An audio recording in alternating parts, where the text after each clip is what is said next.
En primer lugar, entonces, por dónde pasan esos carbohidratos que nos sirve la dieta y del hígado, ¿no? Por la vena hepática llegan al corazón y el corazón ya se completa la distribución en todo el organismo. Recuerden que esos carbohidratos, mayoritariamente glucosa, es el principal combustible primario. Estamos hechos para procesar, ¿no? Esa glucosa, ¿no? Prioritariamente. ¿Okay? Hemos visto también cómo es que desde boca, ¿no? Hay ya amilasas, enzimas hidrolíticas que comienzan a actuar, ¿sí? Sobre esos carbohidratos que estamos ingiriendo, polisacáridos, principalmente almidón, una fuente abundante de esta glucosa.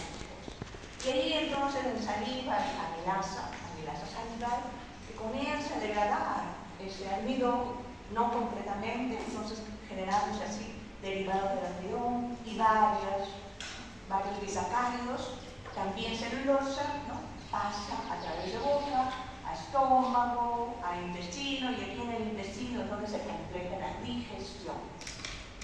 Y tenemos al final entonces, a través de la acción de esas disacariasas y las otras enzimas, ¿no? Monosacáridos, principalmente glucosa, fructosa, sacarosa, y la celulosa, ¿no? Es simplemente eliminada.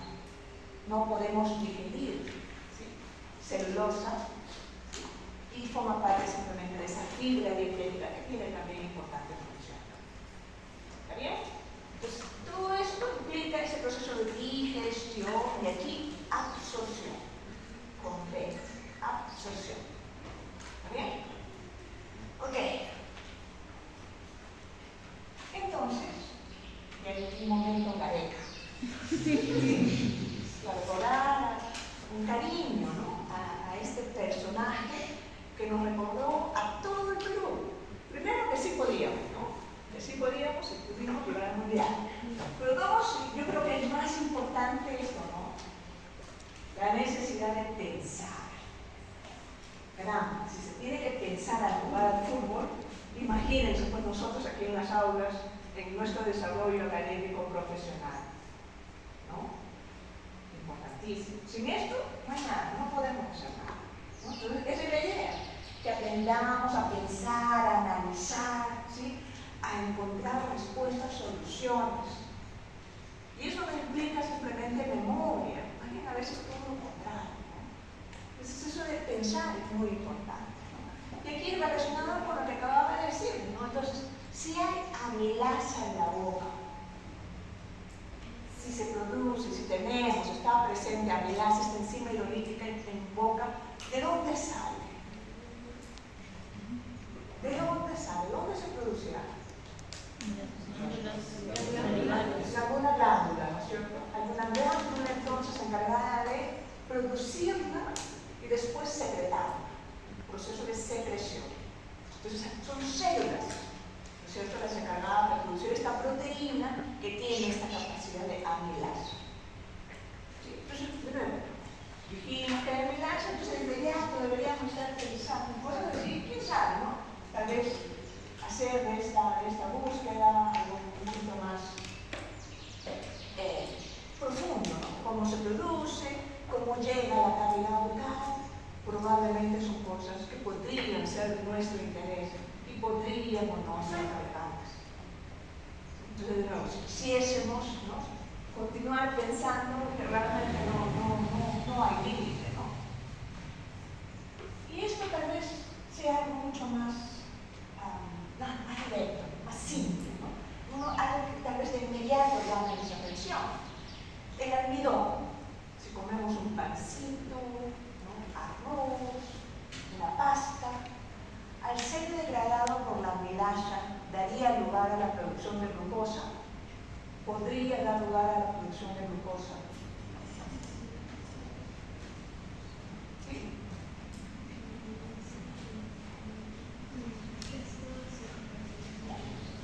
En realidad podría darse, ¿sí? Y después, entonces, si es que el almidón no tiene un sabor particular, ¿no? Eso lo sabemos así tal cual. Si es que al masticar y permitir que ese almidón esté en contacto con saliva y por lo tanto con la amilasa, podríamos en en algún momento comenzar a sentir un sabor más dulce, o un sabor dulce, y esa podría ser la evidencia de que se está liberando glucosa, ¿no? Tal vez sí, ¿no? Y ese es un experimento que cualquiera de nosotros podría hacer, ¿no? Incluso aquellos que están evitando carbohidratos podrían hacer ese experimento científico, ¿no? ¿Sí o no? Así de simple, y eso es un experimento. Y allí habría entonces una posibilidad de análisis. ¿Sí? Y es tan simple como masticar un pedacito de pan, un pedacito de arroz. ¿Sí? ¿Están de acuerdo? Podrían hacer ese experimento, ¿no? De nuevo, y ese experimento. ¿Sí? Pero podríamos también pensar en algo más, ¿no? La cantidad de amilasa que producimos es la misma nosotros seres humanos, todos, ¿no? Es un hecho así general que producimos amilasa. La pregunta sería, ¿no? ¿Producimos toda la misma cantidad de amilasa? ¿O hay diferencias de acuerdo a edad, sexo, raza, estilo de vida, estilo de salud, o estado de salud, etcétera? Y ahí entonces, ¿cómo podrían hacerse estos estudios experimentales? ¿No? Hemos partido de esa premisa que sería cualquiera de nosotros podría hacer ese estudio experimental de determinar si cuando masticamos la amilasa que tenemos en boca produce glucosa a partir de almidón, sabor dulce. Si tenemos ese experimento como base y ahora queremos aplicarlo para contestar esta pregunta, ¿cómo podrían hacerse esos estudios? ¿Cómo sería? Señor Alfaro, ¿qué dice? ¿Cómo? Esa es la pregunta. ¿Cómo? ¿Qué haría usted? ¿Qué propondría usted?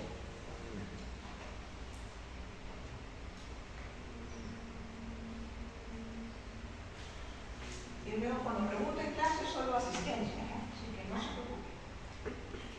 Estoy marcando asistencia conforme llamo y los invito a participar. ¿Qué dice señor Alfaro?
Si se produce glucosa por el sabor dulce. Ahora, apliquemos ese ensayo. Ya tenemos el ensayo experimental. El método. ¿Cómo? Tendríamos que agarrar una muestra. ¿Agregar qué? Una muestra. ¿Qué muestra? ¿Cuál sería su muestra? De nuevo, eso es lo que se tiene que contestar.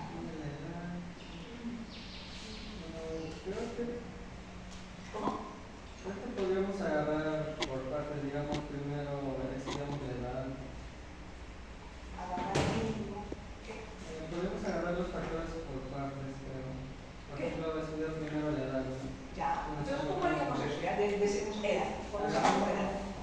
Digamos que podemos estudiar lo de Lima y agarrar una muestra de 100 personas.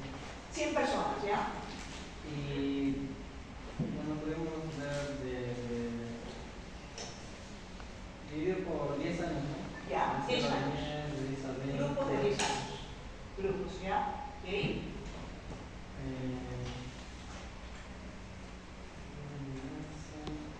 Habría que plantear ¿no? Cómo medir la cantidad de amilasa. Medir la cantidad de amilasa, ¿ya?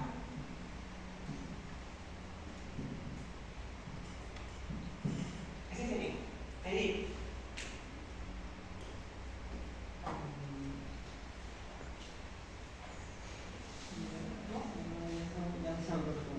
Ok, ya. Medir en Francisco Santiago.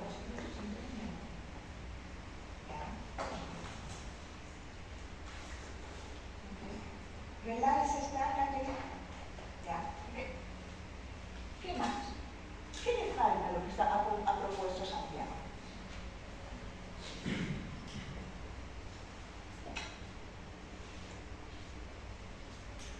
Yo creo que si es que poner tantos factores como edad, raza, sexo, es muy complicado medirlo entre todas las personas. Sin embargo, sí creo que depende de cada uno, porque por ejemplo las hormonas, ¿no? No todas las personas producen la misma cantidad de hormonas. Igual como usted mencionaba la vez pasada, para la enzima de la lactasa, tampoco todos producimos la misma cantidad. Entonces, para mí, tampoco, no todos producimos la misma cantidad de lactasa. De acuerdo. Pero esta es la pregunta. ¿Cómo podría hacerse esa demostración? Nosotros estamos simplemente lanzando una hipótesis. Lo más probable es que varíe, ¿no? Pero hay varias cosas, ¿no? ¿En cuánto varía? Bastante poquito. ¿Sí? ¿Y cuál de todos esos factores es el más importante? ¿No? Sería interesante, por ejemplo, saber si en raza. Por ejemplo, ¿no? Perú, nosotros estamos orgullosísimos de nuestra gastronomía y de los ricos que cocinamos los peruanos. ¿Hay ahí algún factor genético? Probablemente no, es cultural, ¿no?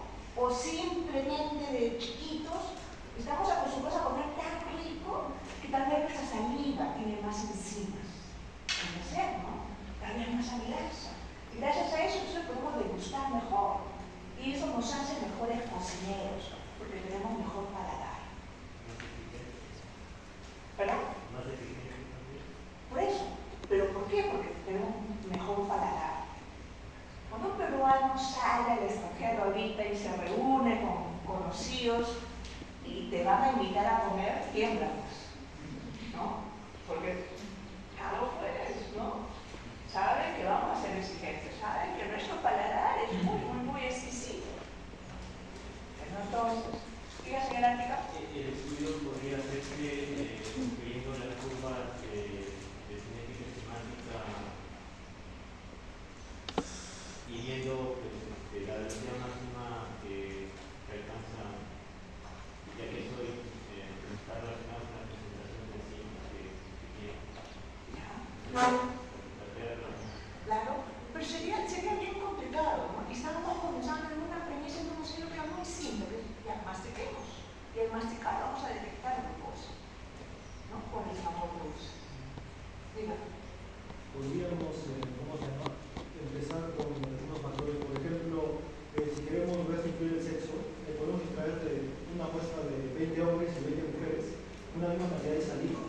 Y justamente con esa saliva se experimentar en una misma cantidad de algodón, una misma concentración de saliva, ya que la concentración de amilasa que hay en la saliva justamente podría ayudar a determinar podría ayudar a crear una generalidad, ¿no? De cuál de los dos sexos produce más mayor amilasa. Ya, ok. Entonces usted dice, por ejemplo, en una determinada muestra poblacional, ¿no? Tomar saliva y hacer ensayo. Tiene la saliva en los tubos de perro. Así de digo, ¿no? ¿Y ahí qué hace? ¿Qué hace usted?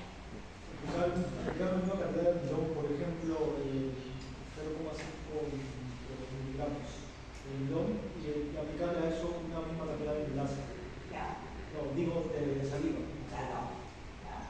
Entonces aquí está la saliva y usted dice todas esas salivas de esas diferentes muestras y le darle a todos la misma cantidad de almidón. Sí. ¿Ya? ¿Y ahí? Y justamente ver ahí la velocidad de reacción, ya que ahí podemos, más o menos, ya que ahí podríamos construir el gráfico de la recta de computación del ciclo. No, pero mira, aquí me quedé. Usted me dijo, los tubos de prueba contienen la muestra de saliva. Agregamos a cada tubo la misma cantidad de almidón. Ahí me quedé. ¿Qué sigue? Observar cómo va la reacción y cronometrar el tiempo.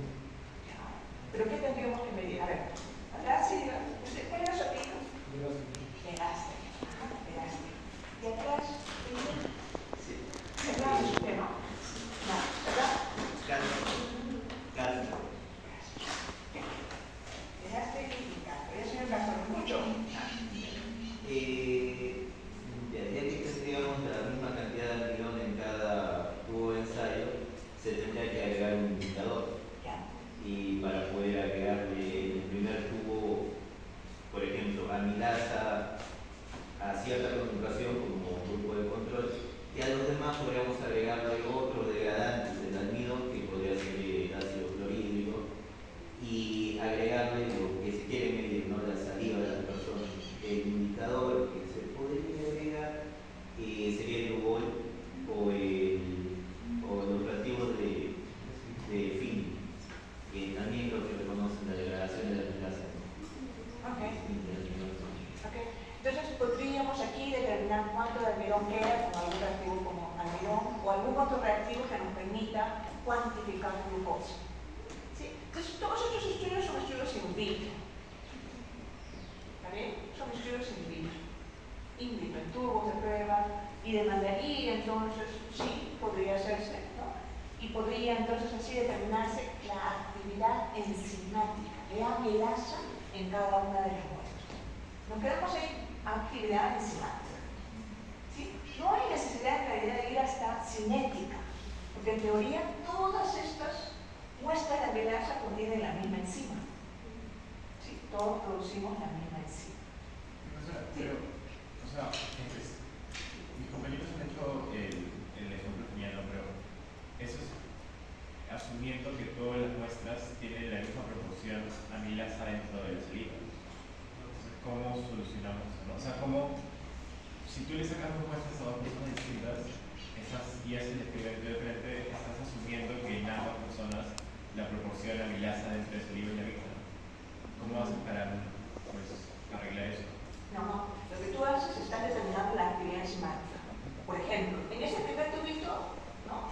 Tú le agregas el reactivo que detecta glucosa bien rojito. En este, y estamos midiendo tiempo, por ejemplo 5 minutos. En este, menos rojito. En este, casi nada. Entonces estamos midiendo luego actividad de amilasa, ¿no? Porque la cantidad de producto formado por unidad de tiempo es mayor o menor. Y estamos haciendo esa comparación. ¿Está bien? ¿Sí? Pero bueno, nos estamos complicando la vida porque esto necesitaría entonces tubo de prueba, un laboratorio, medir, etc. Yo decía, ¿cómo podríamos aplicar ese ensayo simple? Y decíamos que cualquiera de nosotros podría hacerlo en cualquier momento, que simplemente implica masticar.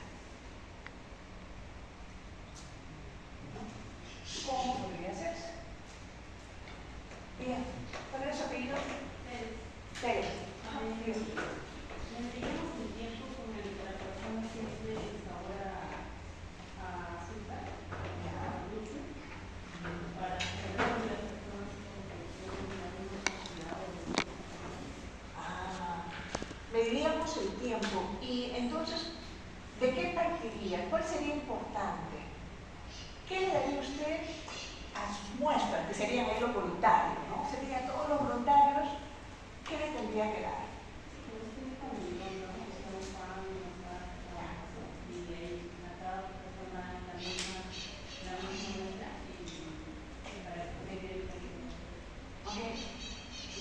¿Se entendió, no?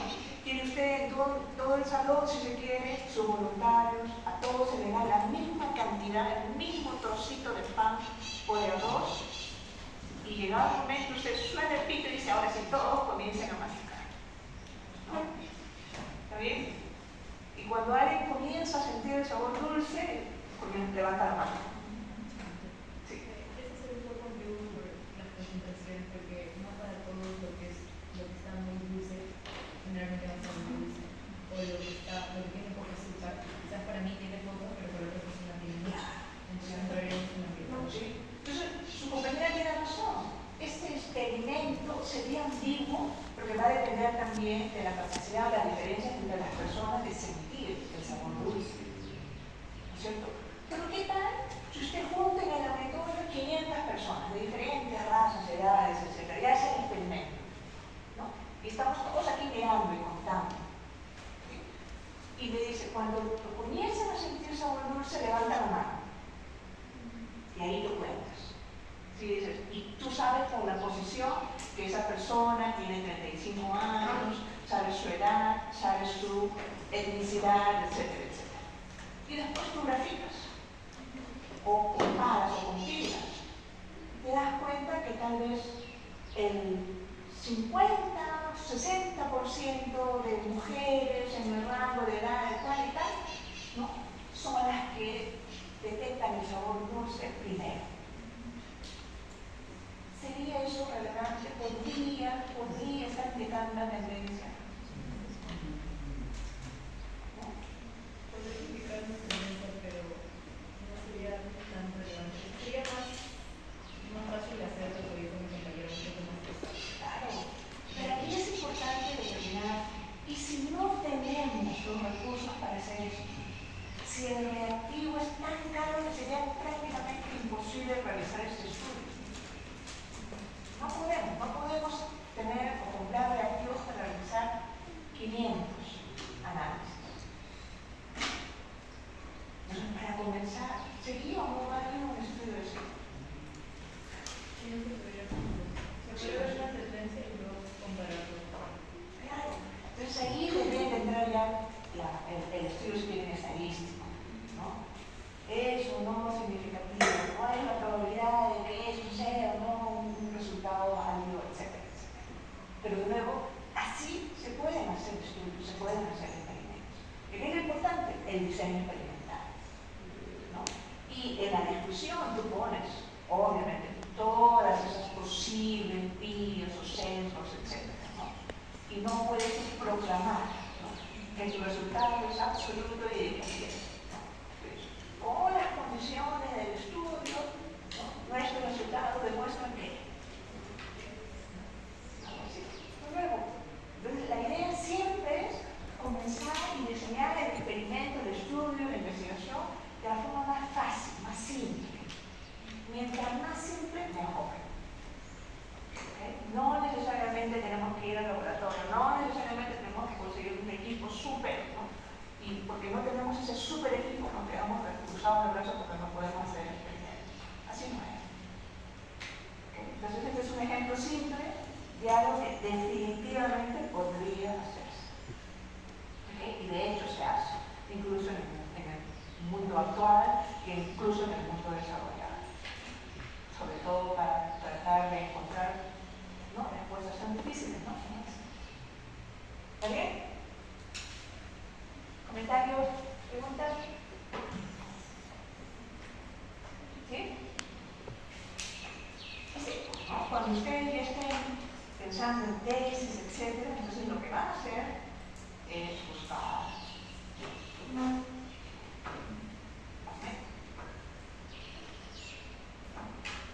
acostumbrarse entonces a hacer la búsqueda en bases de datos como estas, ¿sí? Y van a ver que estas son respuestas que están todavía pendientes, ¿no?, de experimentación. No hay muchos estudios, ¿no? Yo hice esa búsqueda de amilasa, salival, expresión, porque es expresión génica, y no había muchos, ¿no? Estos son los dos más relevantes. Había uno incluso del que, miren, dice que es posible que el número de copias del gen, ¿sí?, puede ser un contribuyente, puede contribuir a la variación en la actividad y la expresión de la enzima. Y también hay mucha oportunidad para estudio. ¿Sí? ¿Preguntas? Y adicionalmente, como ya habíamos indicado, otra opción sería Delta, ¿no?, la base de datos. ¿Sí? Y ahí pueden encontrar muchísima más información. O sea, la ventaja de Brenda es que se dedica exclusivamente a enzimas. Y ahí vamos a encontrar información relevante. ¿Estamos? Ok. Entonces esto era nada más para demostrar que es importante adquirir esa capacidad de pensar, de diseñar, ¿no?, hacer experimentos, y eso es algo que va a ser de mucha relevancia para ustedes. Sobre todo que ustedes van a estar haciendo o dos tesis o un trabajo de suficiente tesis, etcétera, etcétera. Y lo más bonito sería que los dos estuviesen relacionados. Entonces sería bueno que lo vayan pensando. ¿No? Ok. Entonces ahora sí comenzamos a oxidación de la glucosa. Oxidación de la glucosa.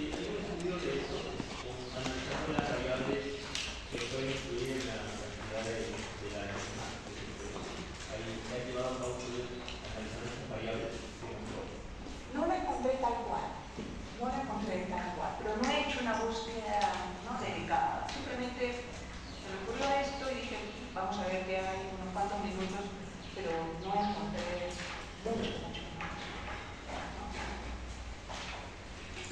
Ok, entonces vamos a entrar a consideración de la glucosa. Vamos a ver este video, siempre me gusta mostrárselos primero, ¿no? Porque es un resumen de todo lo que vamos a ver. Y todo lo que está en este video lo van ustedes a saber después de esta clase y la siguiente. Porque para la próxima semana ya debería estar completamente claro. Se tiene una persona en la actividad, obviamente necesita entonces formar ATP, y en el músculo, en ese músculo hay una gran cantidad de mitocondrias. Ahí está glucosa y oxígeno, glucosa en negro, oxígeno en rojo, ¿sí?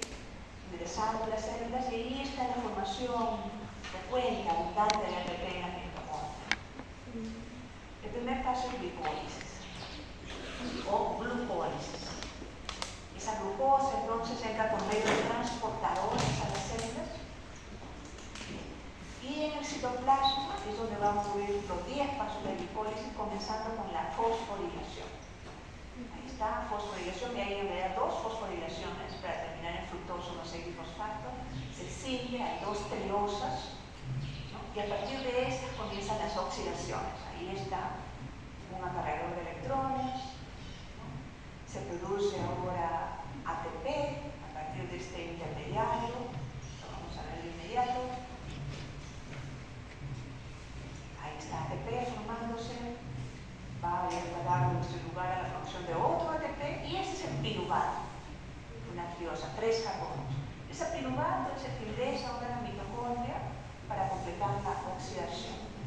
Y el primer paso es la formación de acetilcoenzima A. Ahí está ese piruvato ingresando a la mitocondria, atravesando las 2 membranas, y aquí está en lo que se llama la matriz mitocondrial. Ocurre la primera oxidación, se libera CO2, se forma acetilcoenzima A, ese es un NADH, ese es el acetilcoenzima A, y ese acetilcoenzima A es el precursor del ciclo de Krebs o el ciclo del ácido cíclico, donde se completa la oxidación de esos carbonos.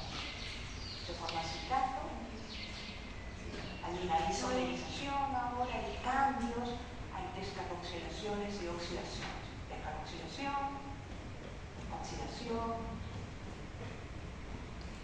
otra más, descarboxilación, oxidación, procesamiento ahora de ese compuesto intermedio de 4 carbonos, más formación de ATP, otra oxidación, y miren, es otro cargador de electrones, por eso tiene ese otro color, y una última oxidación. ¿Sí? Entonces se completa la oxidación de todos esos carbonos en el ciclo de Krebs. Y esos electrones ahora acarreados por estos 2 acarreadores, NADH y FADH2, son los que se usan en fosforilación oxidativa. Y ocurre lo que se llama cadena de transporte de electrones. Ocurren esas reacciones redox que permiten eventualmente la formación de ATP. Pero aquí simplemente estamos mostrando todo el proceso, y los detalles los vamos a ir viendo poco a poco. Pero creo que es importante que tengan una vista anticipada de lo que se viene. Ahí están los electrones siendo procesados por esos complejos, y se genera lo que se llama una gradiente de protones. La distribución de protones a través de esta membrana interna de la mitocondria es diferente, ¿sí? Y esos protones ahora, estas esferitas con un plomo, pasan a través de esta enzima que es la ATP sintasa, que es la que genera esa cantidad relevante, abundante de ATP. ¿Okay? Entonces, en este video de nuevo está resumido todo el proceso que permite, oxidando la glucosa, obtener suficientes cantidades de ATP como para permitir actividad física, ¿no? Extenuante, como es la que está llevando a cabo este ciclista. Y luego, todos los pasos involucrados en la oxidación de la glucosa, la vamos a ver completamente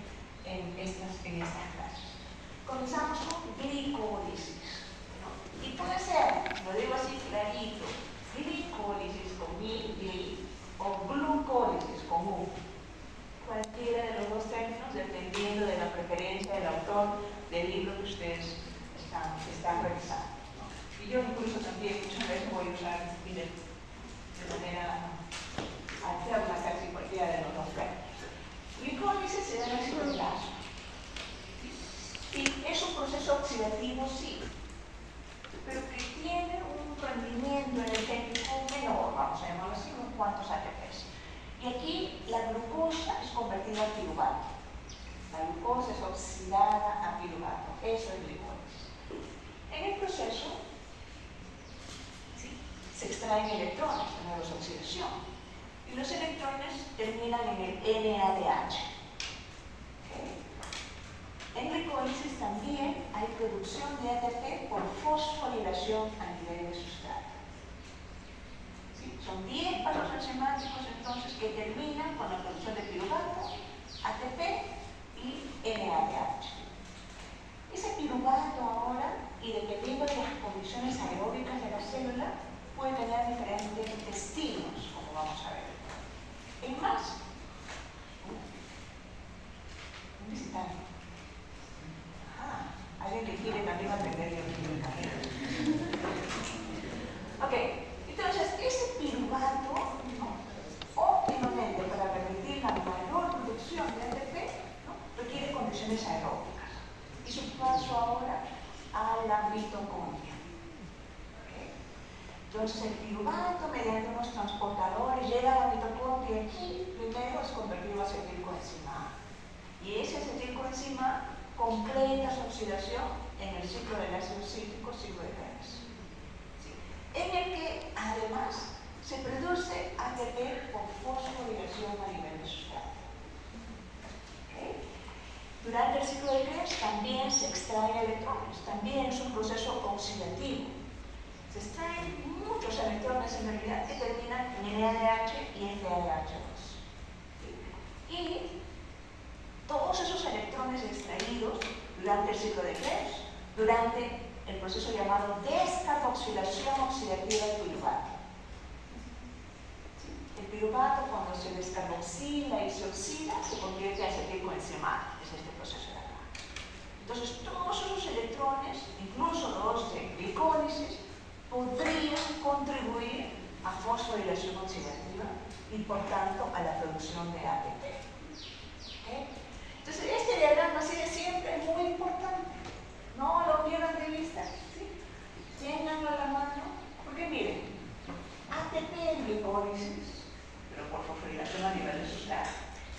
ATP en ciclo de Krebs, también por fosforilación a nivel de sustrato. Los dos son procesos oxidativos. Se están extrayendo electrones.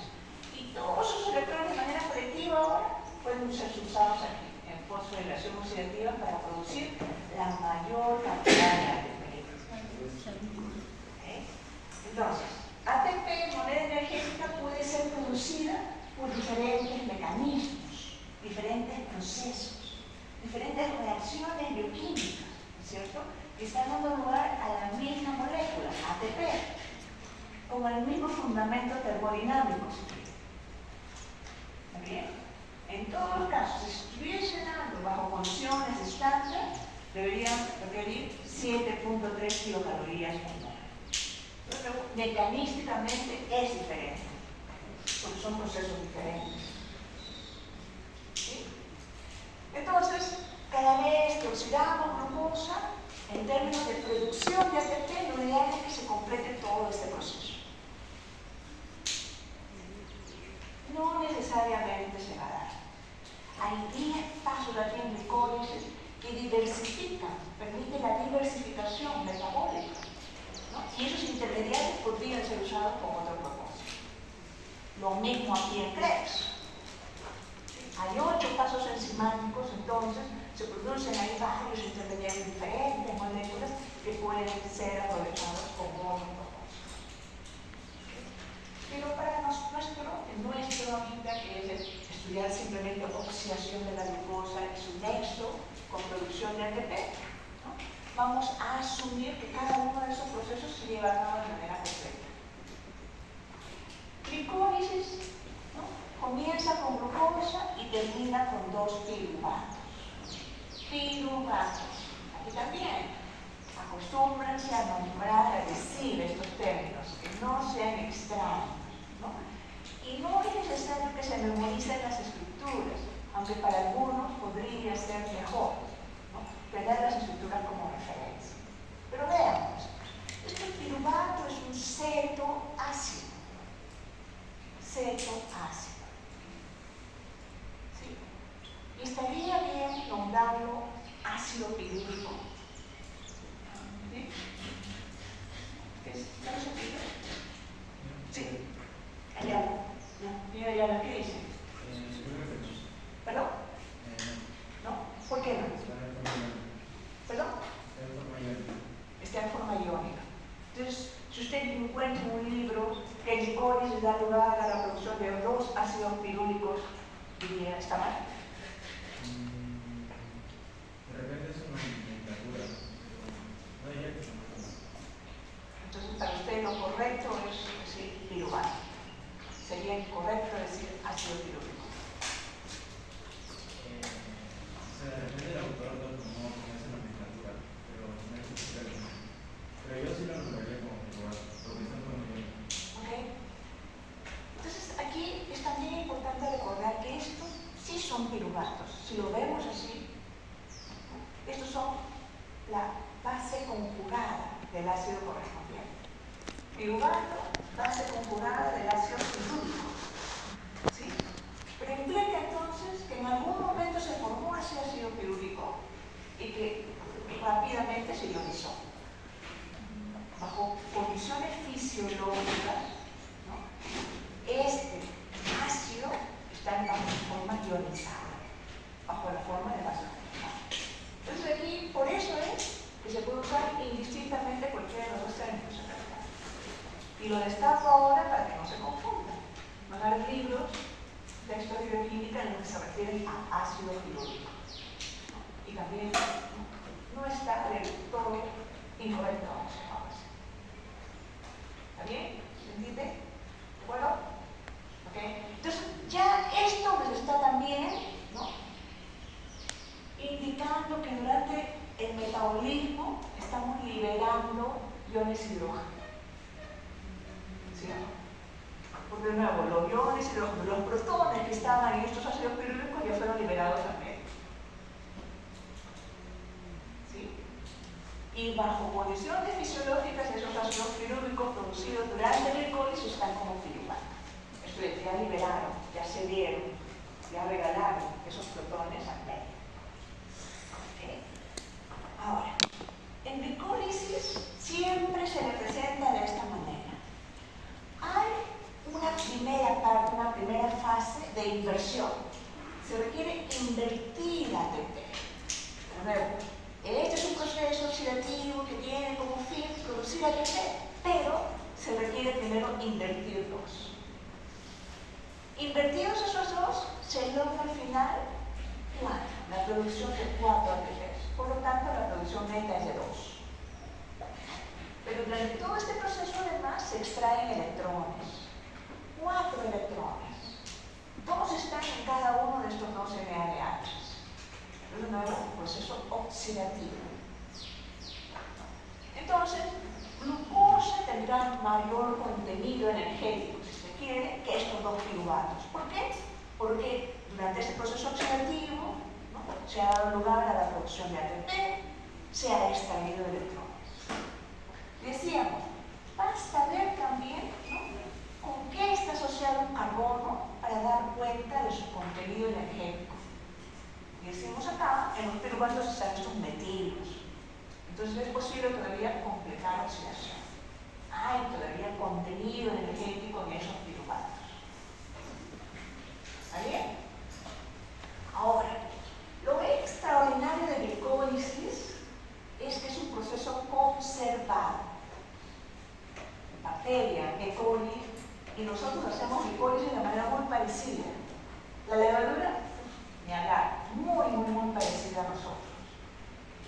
¿No? Significa entonces que durante el proceso evolutivo las células, ¿no?, antiguas comenzaron a pretender aprovechar glucosa para este proceso. Y mientras, ¿no?, cambiaban y un proceso de selección, aprendieron a hacer glicólisis de manera tan eficiente que de ahí en adelante ya ha habido pocos cambios. Entonces decimos que este proceso es conservado. ¿Sí? Y es también una demostración de cómo estamos todos relacionados con el vivo. Por eso ahora sí se explicaría que de nuevo un mecanismo tan importante lo hagamos de manera similar. Ok. Entonces, glicólisis es lo que se llama una vía abierta. Porque en los procesos metabólicos los podemos clasificar en eso. Vía abierta o vía cerrada. Una vía cerrada es un ciclo. Glicólisis es una vía abierta porque comienza con glucosa y termina con piruvatos, compuestos diferentes. ¿Sí? Y es anaeróbica, ¿sí? Porque no requiere oxígeno para que pueda realizarse. Esto es, ocurre en presencia o en ausencia de oxígeno. ¿Sí? Ocurre en el citoplasma y participan 10 enzimas.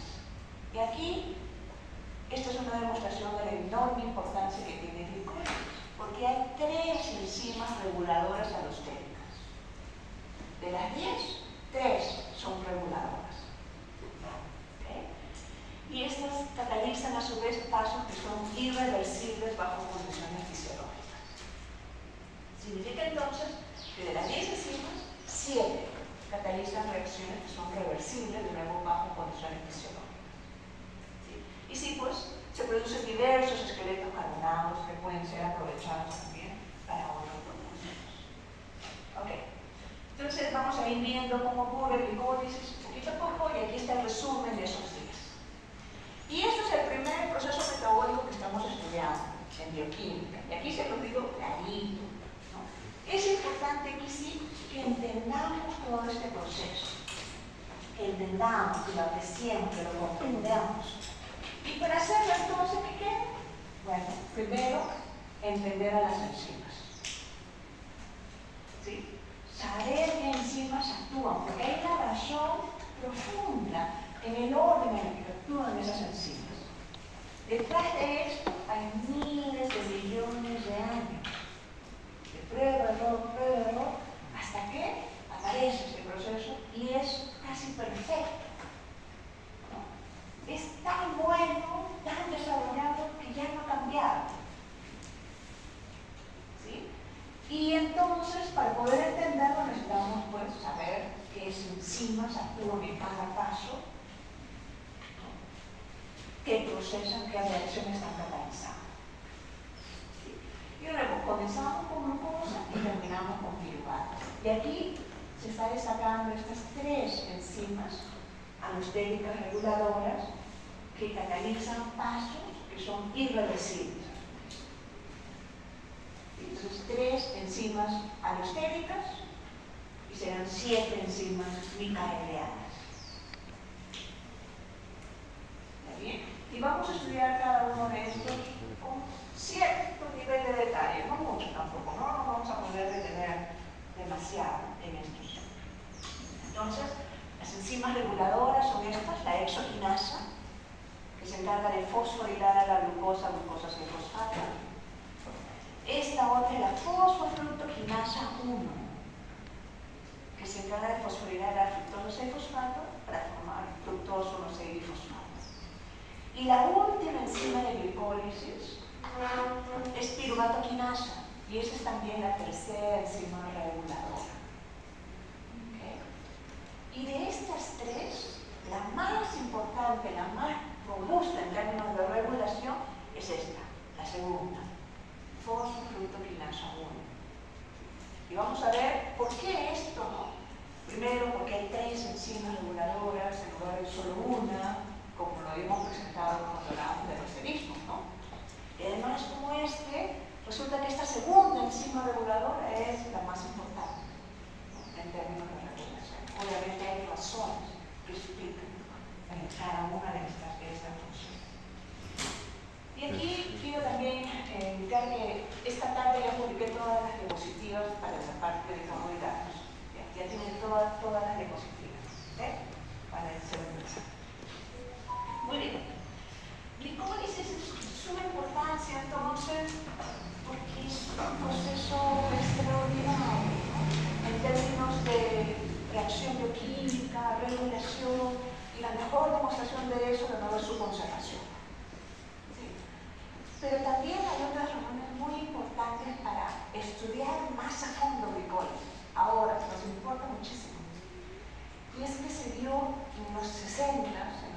60 que las células cancerosas, ¿sí?, le ponían mucha preferencia a glicólisis como un mecanismo para obtener ATP.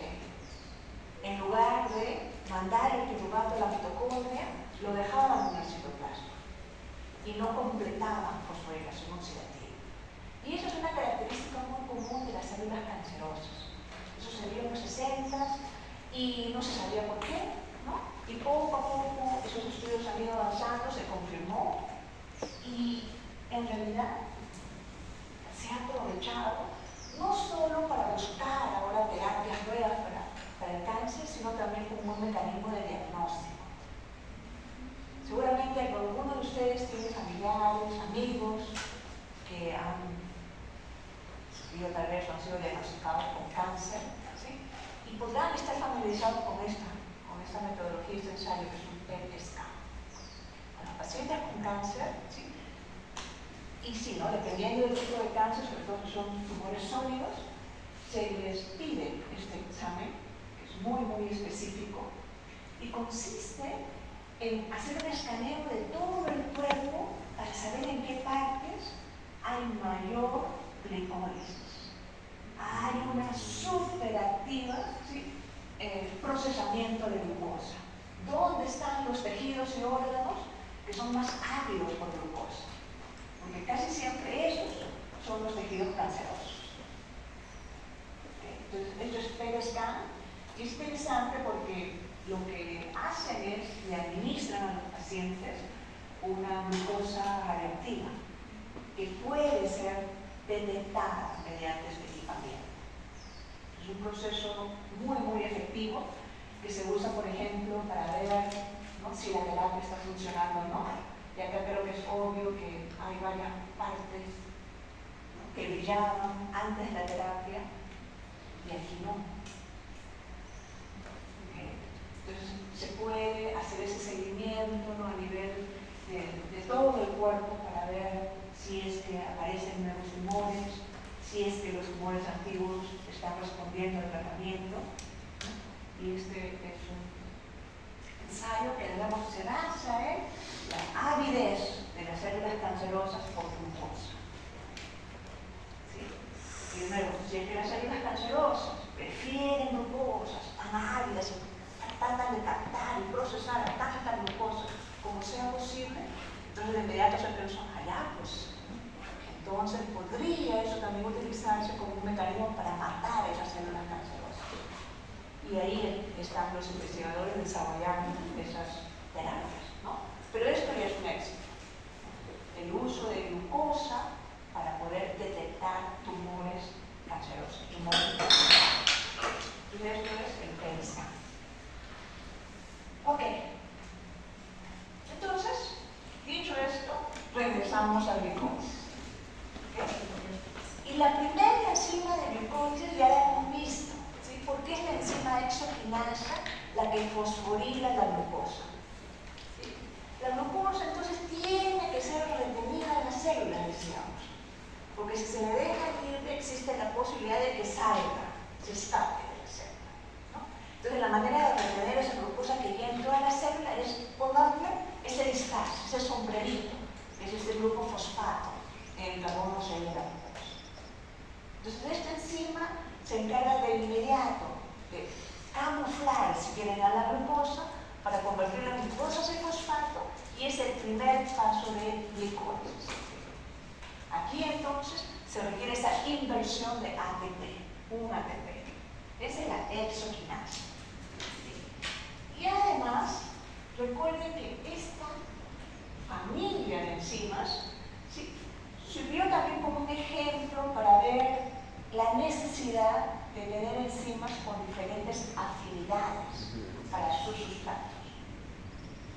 Cuando veíamos KMBM, ¿no?, vimos ese ejemplo de glucoquinasa y exoquinasa.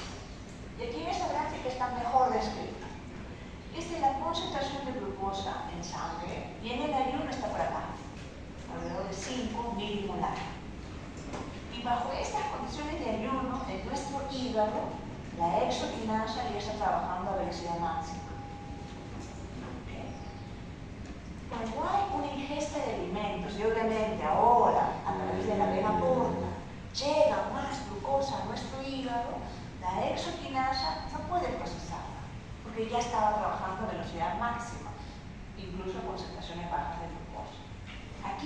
es donde entra la glucoquinasa. ¿Sí? Entonces, entre las dos, entre la glucoquinasa y la exoquinasa, el hígado, las células del hígado, hepatocito, logran fosforilar a esa glucosa para retenerla. ¿Okay? Entonces, aquí también significa esto que en el hígado, en los hepatocitos, deben trabajar estas dos enzimas: exoquinasa y glucoquinasa. ¿Sí? ¿Preguntas? ¿Comentarios? Okay. Aquí les voy a mostrar una parte de este video y esto me hace acordar también que en el aula virtual hay 2 o 3 videos relacionados con esta primera parte. Sería bueno que lo vean, porque allí son videos que permiten mostrar mucho más detalles, ¿no?, de lo que nosotros podemos discutir aquí en clase. Ok, en este videito estamos viendo simplemente las células del epitelio intestinal. ¿Okay? Y ahí están las 10 enzimas de glicólisis tratando de describir todo este proceso. Si pudiésemos tal vez imaginar que en nuestras células, entonces de alguna manera, todas esas enzimas tienen que estar trabajando, ¿no?, sobre su correspondiente sustrato para producir otro, y ese producto ahora se convierte en el sustrato de la siguiente enzima. Y aquí es una descripción del proceso que permite el ingreso de glucosa. Esos son los transportadores.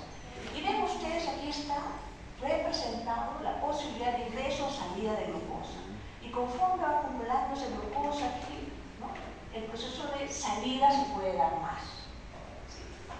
Entonces ahí aparece la exoquinasa o glucoquinasa fosforilando esa glucosa que ingresó. Y vean ustedes, esta es la representación de que a través de ese proceso se puede entonces asegurar, se puede asegurar el ingreso de glucosa, la absorción de glucosa. Esa es la función de esta primera enzima. ¿Okay? La glucosa ahora fosforilada, glucosa 6-fosfato, tiene que ser ahora cambiada, isomerizada. Para eso existe esa enzima, fosfoglucoisomerasa. Y el cambio es de glucosa a fructosa, de aldosa, glucosa, a cetosa, fructosa. ¿Okay? Entonces, glucosa 6-fosfato cambiada a fructosa 6-fosfato mediante esta enzima fosfoglucoisomerasa. Y el siguiente paso sí requiere la participación de esta segunda enzima reguladora, decíamos, fosfofructoquinasa 1. Y es fosfofructoquinasa porque fosforila a la fructosa 6-fosfato, una fructosa fosforilada. ¿Sí? Aquí lo que se requiere es la segunda inversión de ATP para dar lugar a fructosa 1,6-bifosfato. ¿Sí? Esta fructosa 1,6-bifosfato es la última exosa de glicólisis, porque lo que sigue ahora es la escisión, ¿sí?, de esta exosa. Yo también les había dicho que esta fosfofructoquinasa 1 es la enzima reguladora más importante de glicólisis. Aquí quiero detenerme un ratito. Fosfofructoquinasa 1. ¿Sí? Y aquí deberíamos todos tratar de recordar los nombres de las enzimas, los intermediarios, los productos. ¿Sí? Tienen que encontrar la manera de recordar. Fosfofructoquinasa 1 puede ser escrito así: FFK1, a veces FFQ1, ¿sí?, y a veces, ¿cómo sería? Algo así.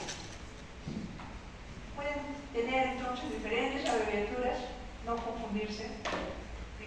Estamos hablando de la segunda enzima reguladora de glicólisis, fosfofructoquinasa 1, ¿sí?, que fosforila a la fructosa 6-fosfato para formar fructosa 1,6-bifosfato. ¿Está bien? Y esta, de nuevo, es la enzima reguladora de glicólisis y es la más importante. Ok, y la razón, aquí mejor lo digo, de esa importancia es que esta fosfofructoquinasa 1 está regulada por este modulador, efector, regulador positivo. ¿Que ven ustedes? Se llama fructosa 2,6-difosfato. Y aquí es donde podría darse algún nivel de confusión. Carbono 1 de la fructosa aquí, este es el carbono 2, 3, 4, 5 y 6. Fructosa 2,6-difosfato es el modulador, regulador, efector, de la fosfofructoquinasa 1,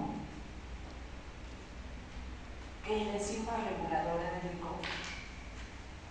Y la formación de este modulador, que se llama de nuevo fructosa 2,6-difosfato, se da gracias a la actividad de esta otra enzima, que se llama fosfofructoquinasa 2. ¿Está bien? Entonces aquí, de nuevo, podría darse lugar a cierto nivel de confusión, por eso me estoy deteniendo. Este compuesto puede ser confuso, pero es el modulador más potente de glucógeno. Es más, si hay en la célula fructosa 2,6-difosfato, podríamos incluso inferir que la célula está haciendo glucólisis. Así de potente es este modulador. ¿Sí? Y por eso es que a su vez, la enzima que es regulada por este modulador, que es la fosfofructoquinasa 1, por eso es que esta es la enzima más importante en términos de regulación de glucólisis. ¿Sí? Entonces, si este modulador es tan importante y su presencia entonces puede determinar si la célula va a hacer o no glucólisis, entonces significa que a su vez esta enzima es muy importante, ¿no? Y debe estar entonces perfectamente regulada. ¿Está bien? Y es el caso, ¿no? Vamos a hablar de eso dentro de un rato, no quiero detenerme tanto, ¿no?, en todo este proceso, pero sí quiero destacar la razón por la que, de nuevo, la fosfofructoquinasa 1 es la enzima reguladora más importante de glucólisis. Sí, señora. ¿Es un modulador positivo o negativo? ¿Perdón? ¿Es un modulador positivo o negativo? Positivo. Modulador positivo. ¿Sí? Porque, de nuevo, estabiliza la forma activa de la fosfofructoquinasa 1 y, por lo tanto, glicólisis ocurre. ¿Está bien? Es un activador. Sí, sí, sí. Es un activador, modulador positivo, regulador efectivo, efector positivo. ¿Sí?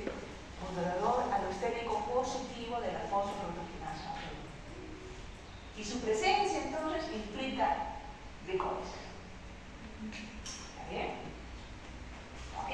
Entonces vamos a regresar a esto, pero ya para que no se confundan, de nuevo, fructosa 2,6-difosfato es el modulador, el activador. ¿Sí? Fructosa 1,6-difosfato es el intermediario glicolítico. ¿Sí? Intermediario glicolítico, modulador. ¿Sí? No confundirse. Pero extraordinario porque la enzima o las células tienen que generar estos dos productos a partir de dos enzimas diferentes, ¿sí?, pero utilizando el mismo sustrato, que es fructosa 6-fosfato.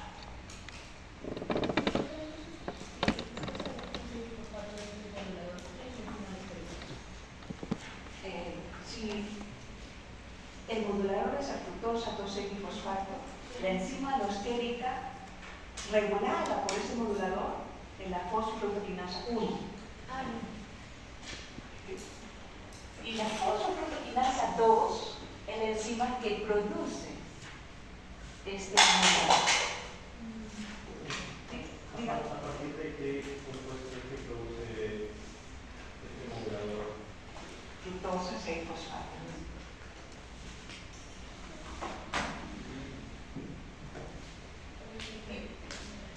Entonces vamos. Hay fructosa 6-fosfato en la célula. Y la célula todavía está decidiendo si tiene o no tiene que hacer glicólisis. Y vamos a ver, llega una señal que dice sí, tienes que hacer, debes hacer glicólisis. Entonces, esa fructosa 6-fosfato debe ser convertida en fructosa 1,6-bifosfato. 1,6-bifosfato. Y para hacerlo, entonces, lo que tiene que ocurrir es que la fosfructoquinasa 1 se debe activar. Para activar esta enzima, lo que la célula hace es convertir otra fructosa 6-fosfato en fructosa 2,6-bifosfato. Y esa fructosa 2,6-bifosfato es la que activa a la fosfructoquinasa 1. ¿Está bien? Entonces, ¿qué es lo que tenemos que entender? Que no hay una sola molécula de fructosa 6-fosfato. ¿No? Entran glucosas, se fosforilan, tenemos un montón de glucosa 6-fosfato. Ese montón de glucosa 6-fosfato es isomerizada a fructosa 6-fosfato. Están flotando así. Si la célula decide que tiene que hacer glicólisis, entonces ya activó a la enzima que va a convertir alguna fructosa 6-fosfato en fructosa 2,6-bifosfato. Y se asocia con la enzima endostérica, la fosfructoquinasa 1, la estabiliza en su forma activa y ahora comienza a procesar la fructosa 6-fosfato para convertirla en fructosa 1,6-bifosfato. ¿Bien? En términos de regulación, ustedes ya saben que se necesita muy poca cantidad del modulador para que ejerza su acción, para que su acción sea evidente. ¿No? Entonces, con ese poquito de fructosa 2,6-bifosfato que se generó, la célula logra estabilizar la forma activa de la fosfructoquinasa 1 y la glicólisis, ¿no?, se da de manera así robusta. ¿Bien? Entonces, para que haga glicólisis, la célula tiene que regular muy bien la presencia o ausencia del modulador más potente de glicólisis, que es de nuevo la fructosa 2,6-bifosfato. ¿Está bien? Y entonces es un proceso extraordinariamente inteligente, ¿no? Porque no se basa en cualquier otro producto que tiene que producirse. No, ahí está fructosa 6-fosfato. Entonces, la fructosa 6-fosfato la cambio para producir el modulador. Y ese modulador ahora permite la mayor producción del intermediario glicolítico que se necesita. ¿Y ese modulador actúa actualmente como modulador o puede entrar a la vida para producir tipo átomo? No. Modulador. Pues esa función de modulador es súper importante. Usted tiene el modulador y con ese modulador y luego en pequeñas concentraciones se logra activar a la enzima reguladora. Entonces, esa es una función mucho más importante. ¿Okay? ¿Está bien? Ok. Entonces, vamos a regresar a esto en un rato, porque quiero avanzar con glucosa. De nuevo, avanzamos con glucosa, se fosforila, glucosa 6-fosfato, esa glucosa 6-fosfato se isomeriza, fructosa 6-fosfato, y esa fructosa 6-fosfato por la acción de esta fosfructoquinasa 1 se convierte en fructosa 1,6-bifosfato. Y de nuevo, otro paréntesis pequeño aquí, esta fosfructoquinasa 1 es modulada positivamente por la fructosa 2,6-bifosfato. Por eso es que esta enzima reguladora es la más importante en glicólisis. ¿Okay? Ahora, decíamos también que esta fructosa 1,6-bifosfato es la última exosa de glicólisis, porque lo que sigue es su escisión. Y vimos el ejemplo, este es el ejemplo clásico de enzima liasa, ¿sí? Categoría 4 de enzimas. ¿Verdad? Entonces esta liasa, que es la aldolasa, escinde, corta la fructosa 1,6-bifosfato, ¿no?, para formar dihidroxiacetono-fosfato, acá está el glucoseto, el carbonilo, y bisildehídro 3-fosfato. ¿Okay? Entonces, la fructosa 1,6-bifosfato, los 6 carbonos ahora están divididos en estas dos triosas.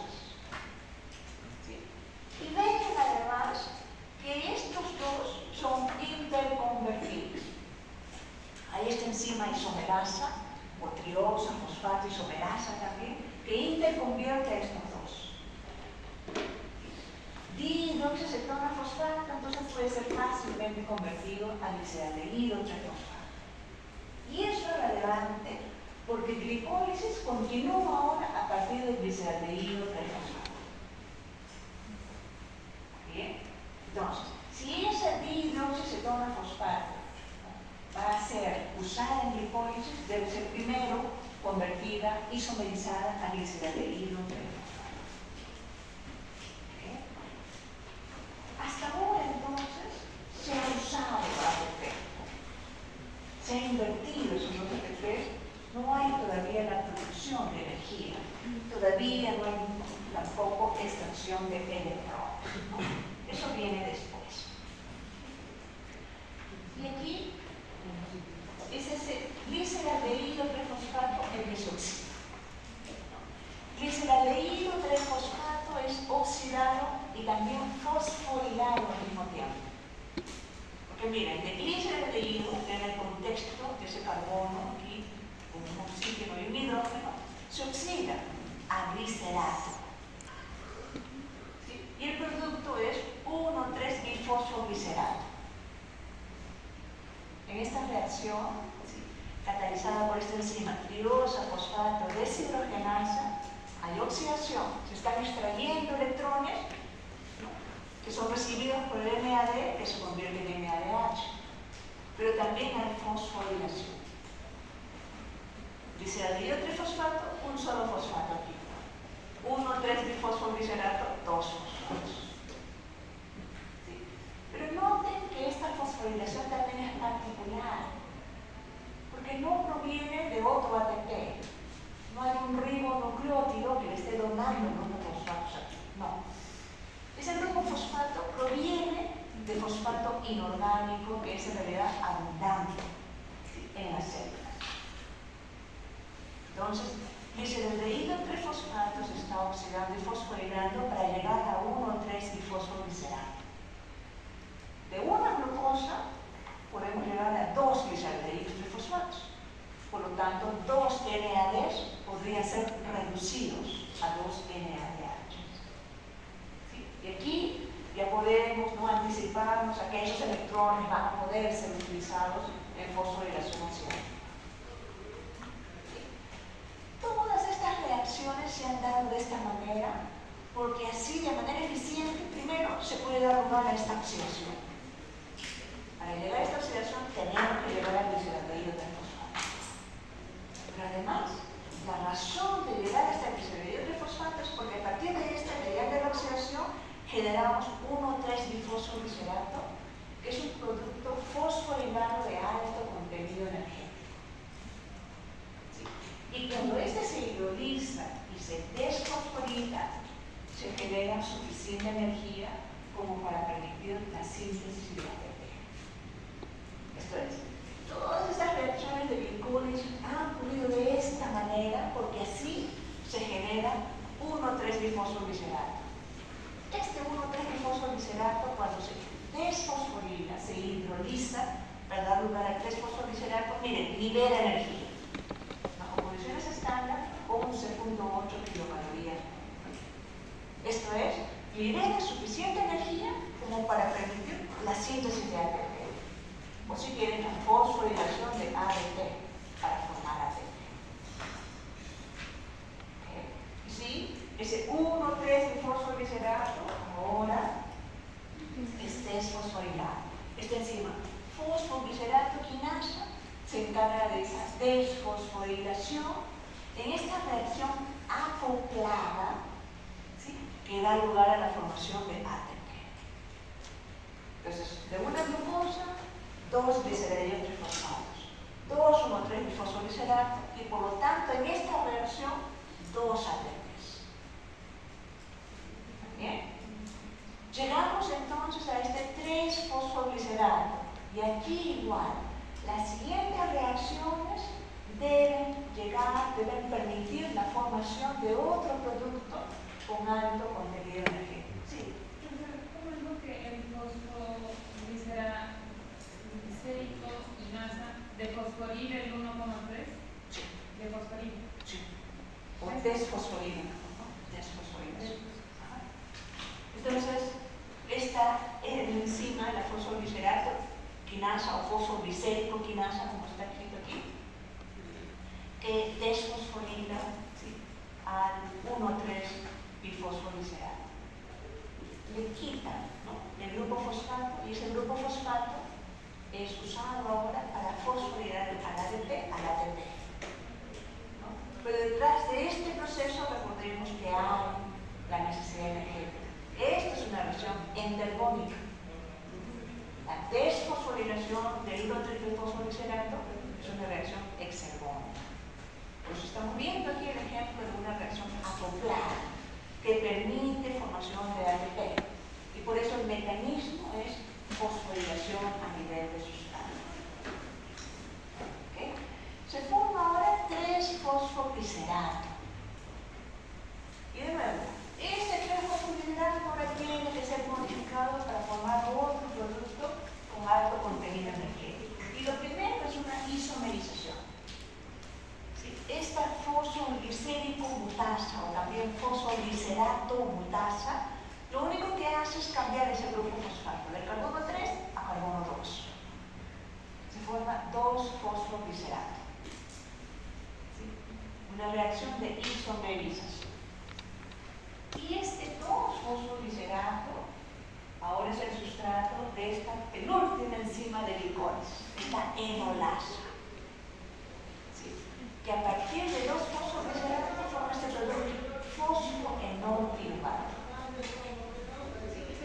Y los que ven esta estructura y recuerdan su química orgánica, ya les va a incomodar tal vez. Miren, un doble enlace por acá, carga negativa del grupo fosfato por aquí, un carbonilo y más carga negativa. Entonces de inmediato van a reconocer que este producto es un producto inestable, ¿no? Que cuando es procesado entonces puede liberar energía. De nuevo, la necesidad entonces de todas estas reacciones, ha habido 9 pasos enzimáticos hasta aquí, es para llegar a este fosfoenolpiruvato. Y este fosfoenolpiruvato es el sustrato de la última enzima de glicólisis, que es la piruvato quinasa. ¿Sí? Fosfoenolpiruvato, entonces, en esta reacción acoplada también, catalizada por esta piruvato quinasa, que además es la tercera enzima reguladora de glicólisis, da lugar a piruvato. ¿Okay? Entonces, las 10 enzimas de glicólisis funcionan de esta manera porque solo así se logra, ¿no?, la oxidación, la generación de ATP. Y por eso es, ¿no?, que este proceso es tan desarrollado, sofisticado, porque así se logra la más eficiente, ¿sí?, producción de ATP. ¿Okay? Entonces había un paso en el que se daba lugar a la formación de ATP por fosforilación a nivel de sustrato que involucraba la hidrólisis o desfosforilación de este 1,3 bifosfoglicerato. Libera 11,8 kilocalorías por mol. Algo similar con respecto a fosfoenolpiruvato. Fosfoenolpiruvato libera 14,8 kilocalorías por mol cuando es desfosforilado y convertido en piruvato. ¿Okay? Entonces, todas esas reacciones de nuevo de glicólisis ocurren en ese orden, con esas enzimas, con ese mecanismo de regulación para que de manera eficiente se logre oxidar, obtener esos 12 NADH y después obtener neto una producción de 2 ATPs. Por cada mol de ATP que da lugar a la formación de 2 moles de piruvato. ¿Está bien? 10 reacciones enzimáticas. ¿Está bien? Y decía, esto ocurre en casi todas las células de la misma manera, ¿sí?, con mayor o menor niveles de regulación, ¿no? Y esas regulaciones pueden ser más o menos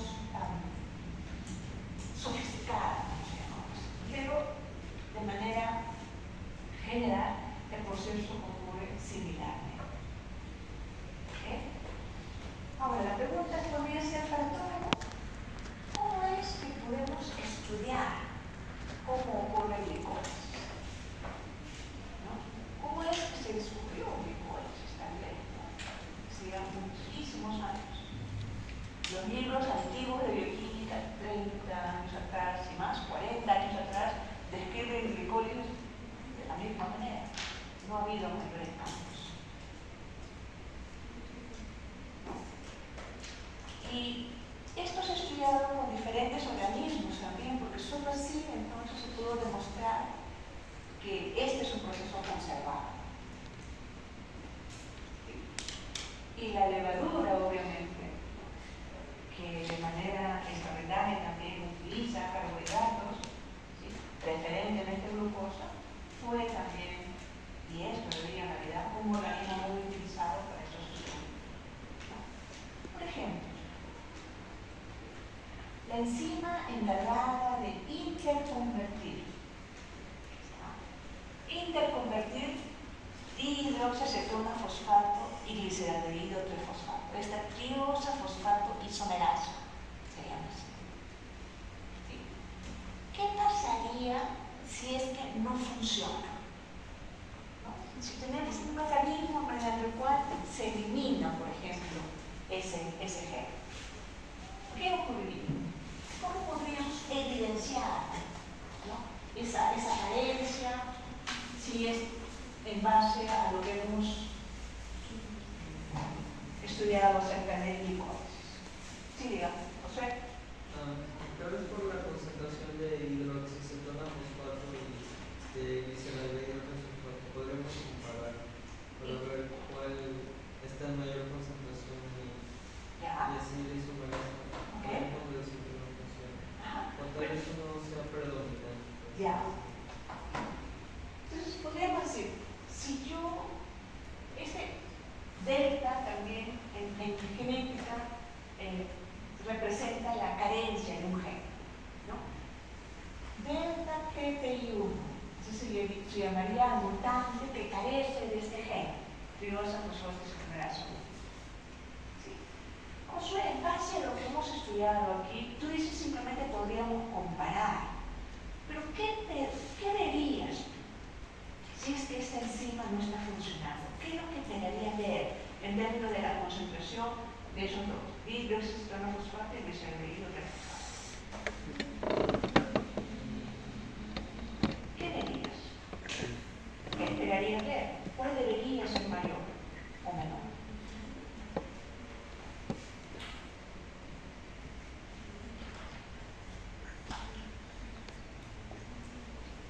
Señora Artica, hace ratito que quiere hablar, dinos. Yo pensaría que la concentración mayor la tendría la dihidroxiacetona fosfato, porque el gliceraldehído trifosfato se estaría utilizando continuamente como energía, ¿no? Y la otra, pues, aumentaría su concentración sin poder convertirse en la otra. Sí, ¿no? ¿Qué creen? ¿Están de acuerdo? Entonces, esos compañeros, como gliceraldehído trifosfato se va a seguir procesando porque el glicólisis continúa a partir de aquí, lo que él esperaría ver es que la dihidroxicetona fosfato se acumula, su concentración aumenta, ¿no? ¿Está bien? ¿Estamos todos de acuerdo ahí? Sí, ¿no es cierto? Entonces, una manifestación, ¿se acuerdan que eso era el fenotipo? ¿Sí? De esta mutación, puede ser ya, aquí entonces aumentaría dihidroxiacetona fosfato. Esa sería la característica más importante, de nuevo, de la carencia, de la falta de actividad de esa triosa fosfato isomerasa. ¿Sí? Y así entonces se pueden hacer esos estudios. ¿Sí? Y es más, cuando se hicieron en la levadura, se vio que la célula ahora mutante moría de glucosa. Moría. Proliferación cesaba. ¿Sí? Comenzaron a estudiar eso y vieron que lo que pasaba es que cuando la dihidroxicetona fosfato comenzaba a acumularse en la célula, se convertía en un producto que era tóxico para la levadura. ¿Sí? Entonces eso se estudió y eso lo aprovechamos en el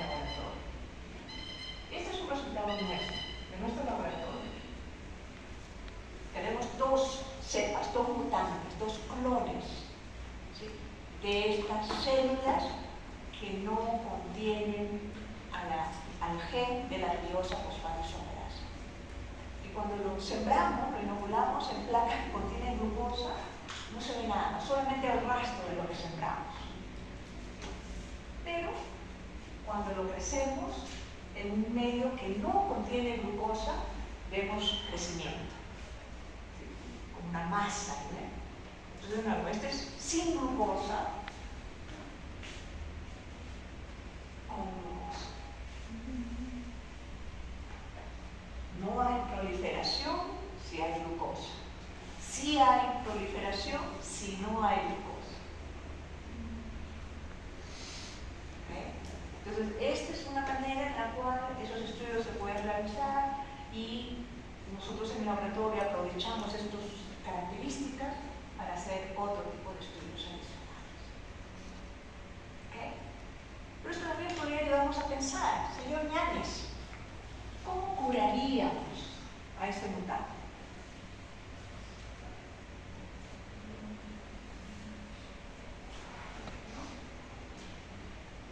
¿Cómo podríamos entonces revertir esta deficiencia?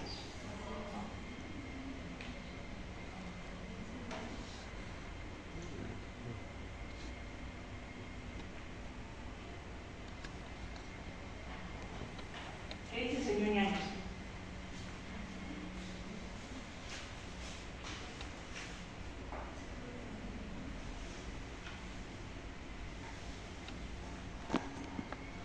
Y las respuestas correctas casi siempre son las más simples, ¿sí?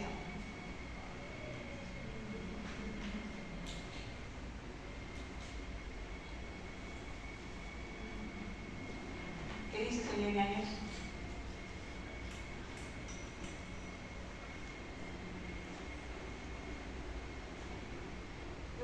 Yo lo estoy esperando porque veo que me quiere decir algo. Por eso lo estoy esperando. ¿O no? Anímese.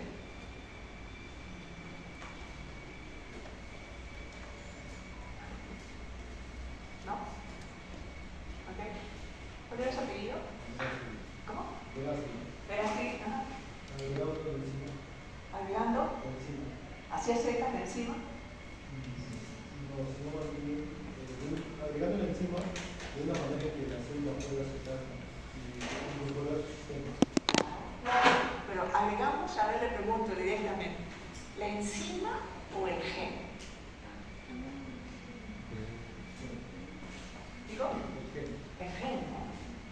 Porque de nuevo, nosotros hemos generado un mutante en el que hemos eliminado el gen. Entonces, lo que tendríamos que hacer, y es bastante simple, es incorporar el gen. Encontrar un vehículo, un vector, ¿sí? Que pueda permitir el ingreso de ese gen a la célula y mediante ese mecanismo lo curamos. Profesora, pero la levadura sí simplemente puede incorporar el gen. ¿Cómo? La levadura sí simplemente puede incorporar el gen. No. Si usted piensa en una levadura que es silvestre, si va a tratar de aceptar fácilmente ADN foráneo, no lo hace. ¿No? Lo hace mediante mecanismos particulares o a partir de ciertos virus, ¿no? Que también existen para el caso de levaduras. Pero en el laboratorio nosotros lo hacemos de una manera bastante simple. Podemos usarlo. ¿Okay? Y entonces, si podemos incorporar un gen, podríamos tal vez ver si el gen de esta triosa fosfatisomerasa, por ejemplo, humano, corrige esta deficiencia. ¿Sería útil ese estudio? ¿Para qué podría servir?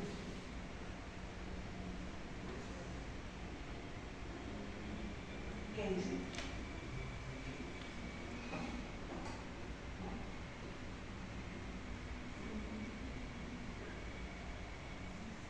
Recuerden que estamos hablando de conservación de procesos.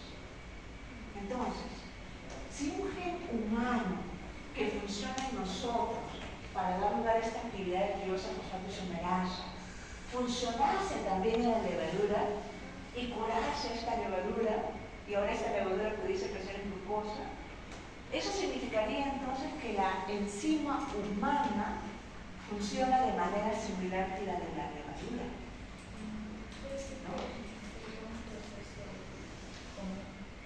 Un proceso común, un proceso conservado. ¿No? Así es como se hacen esos estudios. ¿No? Y así podemos ir avanzando. Es tan importante ahora estudiar glicólisis y todos esos procesos porque podemos, por ejemplo, curar enfermedades en humanos. Entonces, cada vez es más importante conocer, encontrar mecanismos en los que fácilmente se puedan hacer esos estudios. Por ejemplo, en la levadura. Entonces, en la levadura nosotros podemos eliminar con suma facilidad cualquiera de estos genes, colocarle nuevos, cambiar esos genes por otros, no cambiar el mismo gen, ¿no? En lugares particulares, y hacer los estudios correspondientes, ver qué pasa.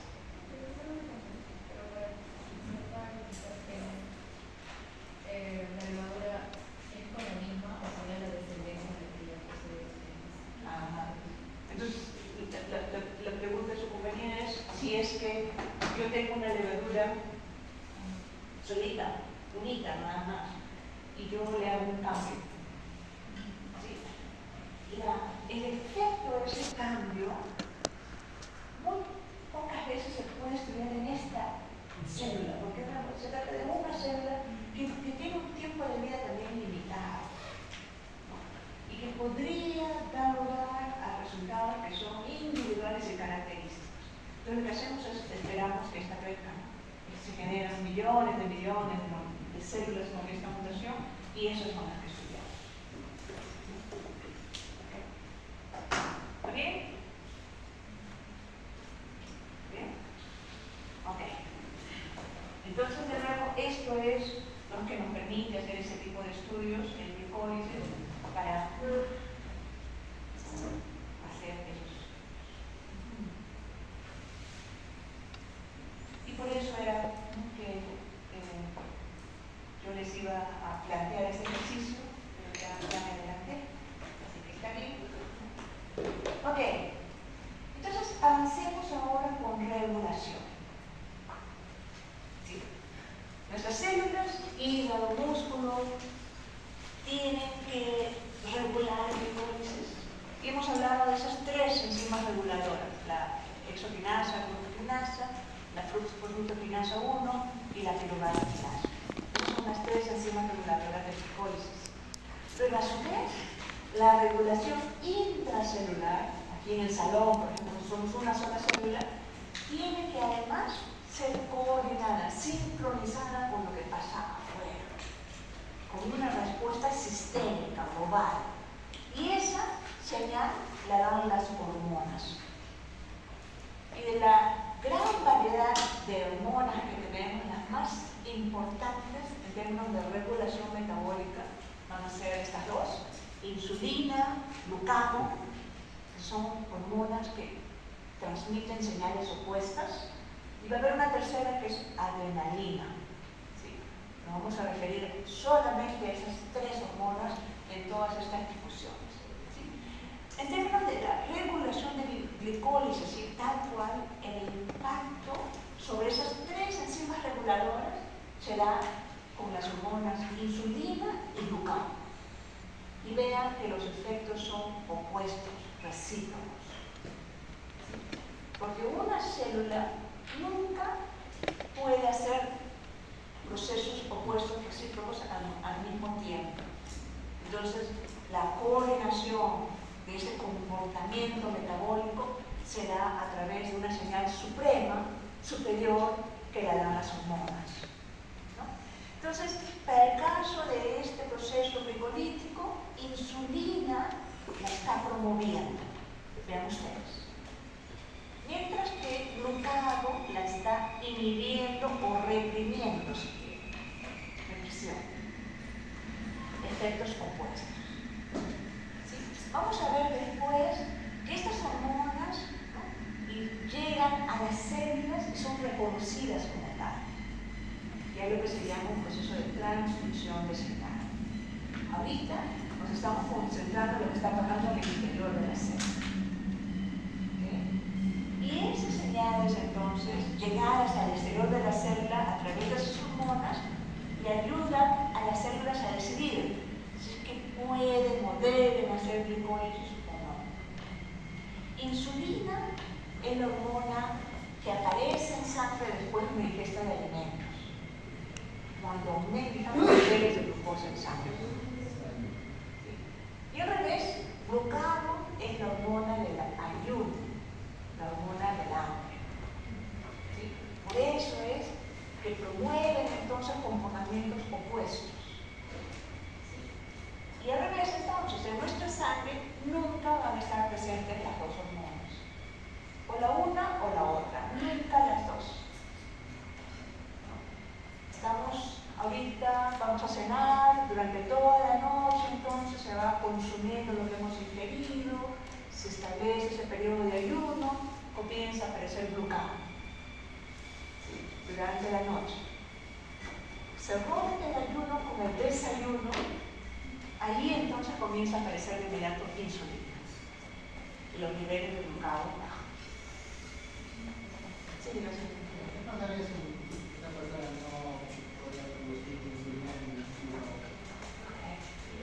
Entonces, su compañero pregunta qué pasaría si estas dos hormonas no están presentes, si perdemos esa capacidad, ¿no?, de producción. Y las dos hormonas, como vamos a ver, se producen en el páncreas, ¿okay?, pero por células diferentes del páncreas. Entonces, el páncreas tiene esa función fundamental, esencial, porque permite liberar esas hormonas, primero permite sintetizar, producir las hormonas y después liberarlas, ¿no?, en los momentos adecuados.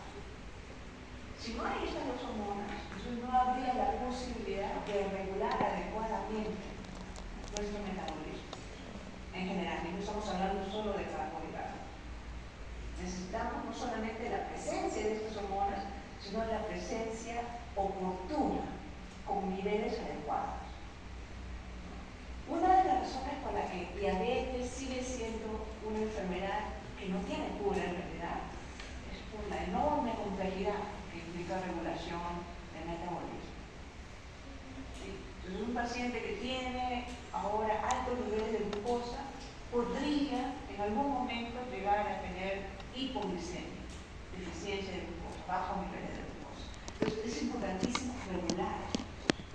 Si no tenemos insulina, no tenemos glucagón, no hay posibilidad de producirlas oportunamente, entonces el metabolismo no podría ser regulado. Y sabemos, ¿no?, las consecuencias severas que puede tener diabetes. ¿Okay? ¿Bien? Ok. Entonces, aquí está esa regulación.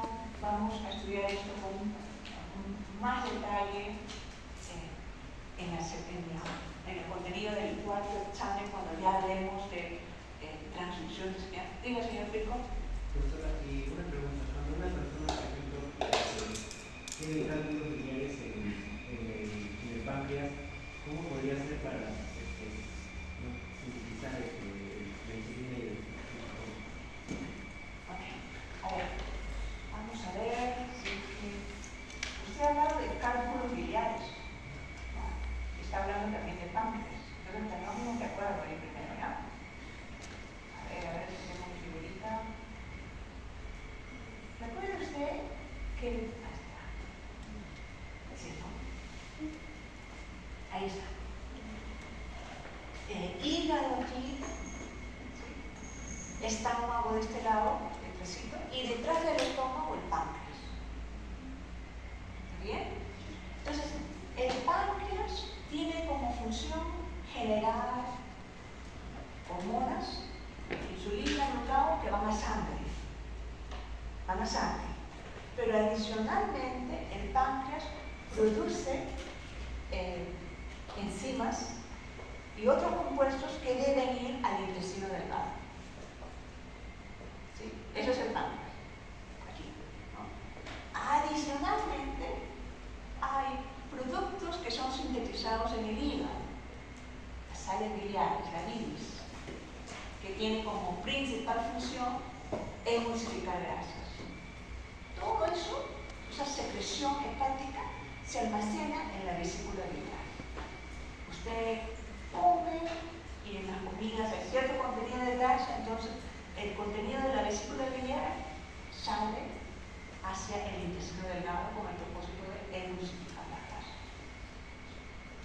El problema ahora es, usted mencionó creo que también cálculos biliares, ¿cierto? Esos cálculos biliares se generan aquí, a nivel de la vesícula biliar, y podrían obstruir, o aquí a nivel de sus conductos biliares. ¿Sí?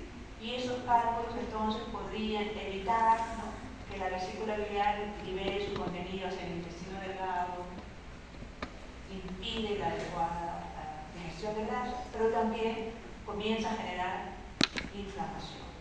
Y esa inflamación puede, según tengo entendido, llegar a afectar también el páncreas. Por eso es muy importante que cualquier afección a nivel de vesícula biliar es muy más simplemente tratado, ¿sí?, sea corregido oportunamente antes de que comience a afectar el páncreas.